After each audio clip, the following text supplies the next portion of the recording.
Дыйкандар жер айлаткандар үчүн мына сиздерге дагы бир сонун жакшы жаңылык. Мына сиздерге өтө бул сетканын баасын дагы арзандатып берип атабыз. Болгону 2200 сом, дат баспаганы 3200 сом 50 метри. Эгерде жеримди иштетим, курчап алам десеңиздер, мына сиздерге жакшы шарт түзүп берип атабыз. Бул сетка эле эмес, сиздерге дагы стойкасын дагы куюп берип атабыз. Бетондон жасалган стойка.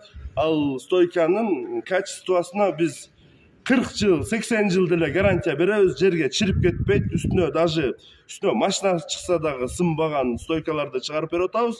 Мына мындай сеткалыңыздар 50 метри болгону 2200 сом, буга чейин өтө кымбат сатылып келген. Дат баспаганы 3200 сомдон. Ушул Караколдун Южный постон чыгып келатканда 2-3 километрден кийин Челпек деген айыл бар, жолдун боюнда эле Челпектин кырманы, ошол жака келиңиздер. Стойканын баасы болгону 350 сомдон.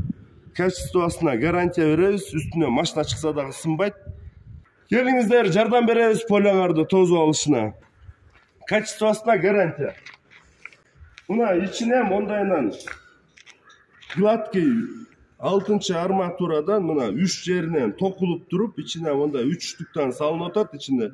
Бул бетон менен куюлгандан кийин үстүнө машина чыкса да сынбайт, үстүнө 2 башына 2 кирпич коюп туруп 3 киши чыксаңар дагы сынбайт.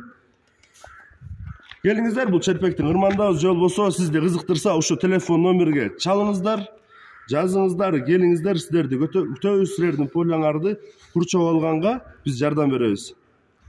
Мына туугандар, бийиктиги 2,10 болуп калат. Эгерде жарым метр жерге көмсөңөр дагы 1,60 ашат. Сетканын бою 1,5 метр. Ошондо 1,5 метр сетка кетсе дагы 10 сантиметр ашат. 10 сантиметрге колючий проволока коюп койсоңуздар да болот. Бул бетондун бийиктиги ошо 2,10, ягы 10го 10. Дагы туугандарыңыз ушундай полеларын курчап, малина, клубник айдайм дегендер болсо, аларга дагы жардамы тийсин десеңиздер, ушу видеону бөлүшүп коюңуздар.